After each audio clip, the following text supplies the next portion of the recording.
Cristiano Ronaldo made a bold decision to leave Italian football for the English Premier League.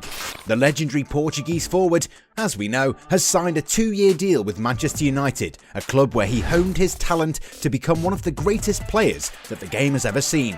The move was a rather surprising one, given the fact that the player never himself gave any indication that he wanted to leave Turin, where he still had 1 year left on his contract. So why did Cristiano Ronaldo decide that his story in Italian football was already written, and that he wanted a second return to a club that is still far, far from becoming the juggernaut that it used to be nearly a decade ago under legendary manager Sir Alex Ferguson? In order to really understand what happened, we need to go back to Ronaldo's beginnings and how he became the all-conquering player that he is today. But before we do that, make sure to subscribe to our channel and don't forget to hit the bell icon in order to stay informed on all things football. That brings us to the sponsor of this video. Unless you want to miss out on your favourite team's games, you're going to need a VPN that can get you past all those annoying streaming geo restrictions. Can't access your favourite league? A VPN will allow you to stream content like football games or even Netflix shows that are not available in your country. Our favourite VPN provider is Private Internet Access. It changes your IP address and reroutes your internet traffic through an encrypted tunnel, hiding your online activity from your internet service provider and government censors. It's our favourite tool to stream football matches for free. It works with all major streaming services, so you have unrestricted access to all your favourite content anywhere in the world, and is available for all operating systems. Signing up is risk-free with a 30-day money-back guarantee. Sign up right now to get 83% off, plus 2 free extra months. Go to www.privateinternetaccess.com/goalside to get it now, or simply press the link in the description. It took a breathtakingly promising performance in a pre-season game against Sporting Lisbon for Manchester United to fork out around €17 million for a then relatively unknown Cristiano Ronaldo. The likes of Gary Neville and Paul Scholes were so impressed by the young winger's gutsy display that they urged Sir Alex Ferguson to sign the player. Those of us who actually watched the game felt the same. The kid was something special. Here he was, facing some of the best players of that era, and playing with a flair that separates the good from the great. Once he'd signed for the Red Devils, Ronaldo was slowly introduced to English football. 292 games and 118 goals later, Ronaldo had proven himself to be a player who would not only be destined for greatness, but someone who deserves a place at a table reserved only for the greatest players in the game's history. Diego Maradona, Pelé, Eusebio, George Best, you name it. All of these great players would love to share their glory with Ronaldo. In the last 17 years, Ronaldo has proven himself to be one of the greats of the game. At Manchester United, he was part of a team that won 3 Premier League titles, 1 Champions League, and a FIFA Club World Cup. His achievements at Old Trafford also earned him his first Ballon d'Or title. It's rather unsurprising that Ronaldo was the last Premier League player to have won the coveted trophy. A move to Real Madrid was inevitable, and in 2009, the forward made his dream move to Santiago Bernabeu. It's never easy to play for the most successful side in European football. Over the years, a lot of supremely talented players have joined Madrid only to struggle with the weight of expectations that comes with representing the Spanish giants. But then again, Ronaldo was never just another supremely talented player. While his talent on the field was never in question, it was his mental strength that's helped him throughout his trophy-laden career. It did not take Ronaldo a lot of time to adjust to his new surroundings, and 311 goals and 9 years later, Ronaldo had achieved everything he'd set out to achieve when he first left England. 4 Champions League titles, 2 La Liga triumphs, and 4 Ballon d'Or awards later, Ronaldo had written his name in the club's illustrious history. From breaking Ferenc Puskás's record to breaking Alfredo Di Stefano's record, Ronaldo had written history with Los Blancos. Things were changing at Madrid, so even though he did hint at an exit on the eve of his 5th Champions League triumph, you can't begrudge his desire to seek something new. A move to Juventus was quickly sorted out, and this is where our story starts.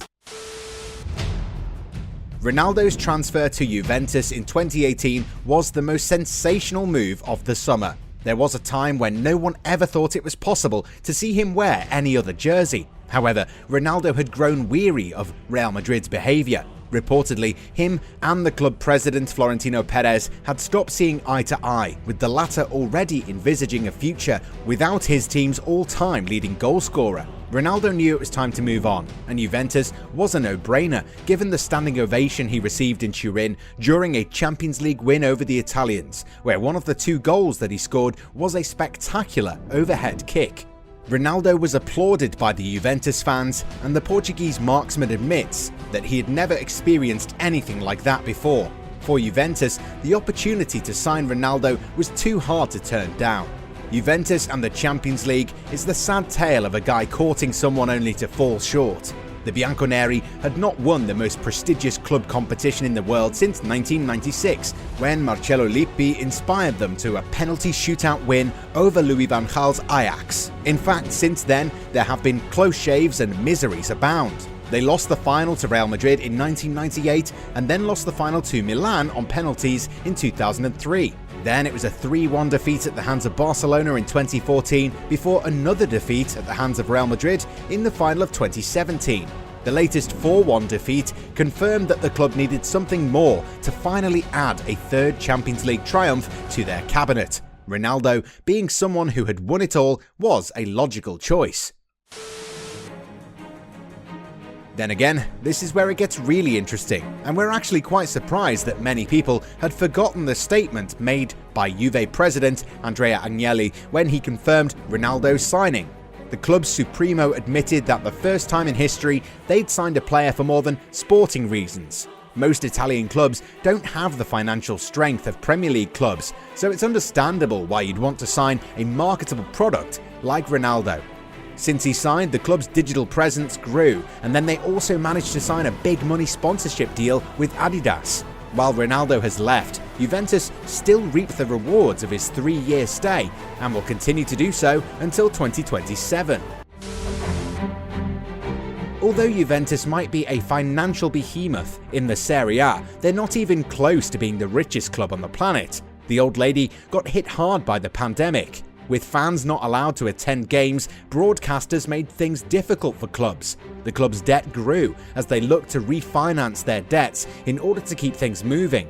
Juventus posted a €40 million loss in Ronaldo's first season at the club. In total, Juventus have incurred losses of €113.7 million for the fiscal year of 2020. Roughly, Juventus gambled on €340 million on Ronaldo. This amount includes transfer fees and wages, and funnily enough, not all of it has been paid off. But then again, Ronaldo was always paraded around as someone who was going to help them finally end their Champions League curse. The reality, though, is not quite so rosy. They had failed to make it beyond the quarter-finals since his arrival. At the same time, Ronaldo continued to cost the club €87 million a year. Such a colossal amount of money could have been spent elsewhere, perhaps. But once again, Juventus' failure to win the Champions League was not the 36-year-old's fault. When was the last time that we saw a player single-handedly guide a team to European glory? While they were paying Ronaldo to win them the coveted trophy, their financial instability stopped them from spending money on players who would help the Portuguese ace to guide the team to the promised land. Juve squandered millions on players who were perhaps never good enough for the Bianconeri dream. The buck usually stops at the coach when things aren't going too well. In Juventus' case, it was both the coach and the sporting director. Andrea Pirlo was sacked, and the legendary midfielder was followed by Fabio Paratici, whose callous ways in the transfer window had caused the club a lot of harm. Ronaldo knew that he was now playing in an environment where change was coming. That change was very much like the one he felt in his last few months at Real Madrid. The Spanish giants are still going through a transitionary period, and the veteran forward knew that it was going to be the same for the Italians. Therefore, Ronaldo decided to end his time in Italy. At the age of 36, why would he want to partake in another rebuilding job? A return to Manchester was on the cards now.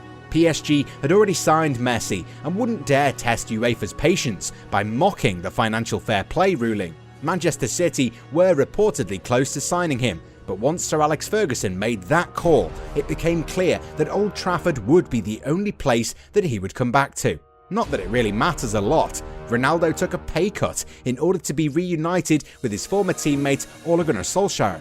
While his return is still being celebrated, it's clear that Ronaldo arrives at a club which is functioning a little bit differently these days. United are no longer the giants they were during his first stint. They're now trying to rebuild towards a better future, and they're far away from a team that will offer him a handful of trophies every season. But unlike Juventus, United do seem to have a plan. It's clear that perhaps lack of trophies was not the main reason why Ronaldo wanted to leave Juventus. It was the lack of a proper plan that convinced him into returning to England in a league that offers him one last challenge that only he is brave enough to face head-on. In his first 2 games at United, Ronaldo has scored 3 goals. Not surprising given his consistent record of averaging 30 plus in the last 10 years. However, after experiencing a shocking defeat at the hands of young boys, Ronaldo knows that he's just taken up a challenge that he isn't used to.